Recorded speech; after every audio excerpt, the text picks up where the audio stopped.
திருக்குறள் அதிகாரம் 10. இனியவை கூறல். இன்சொல்லால் ஈரம் அலை இப்படிறு இலவான் செம்பொருள் கண்டார்வாய்ச் சொல். குறள் 92. அகனமர்ந்து ஈதலின் நன்றே முகனமர்ந்து இன்சொலனாகப் பெறின். குறள் 93.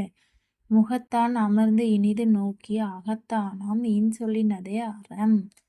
குறள் 94. துன்புறூஉந் தூவாமை இல்லாகும் யார்மாட்டும் இன்புறூஉம் இன்சொலவர்க்கு. குறள் 95. பணிவுடையவன் இன்சொலன் ஆதல் ஒருவற்கு அணியல்ல மற்ற பிற. குறள் 96.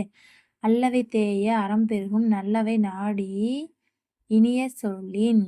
குறள் 97. நயன் ஈன்று நன்றி பயக்கும் பயன் ஈன்று பண்பின் தலைப்பிரியாச் சொல். குறள் 98. சிறுமையுள் நீங்கிய இன்சொல் மறுமையும் இம்மையும் இன்பம் தரும்.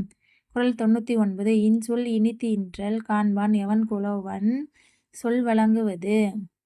குறள் 100. இனிய உளவாக இன்னாத கூறல் கண்ணீர்ப்ப காய் கவர்ந்தற்று.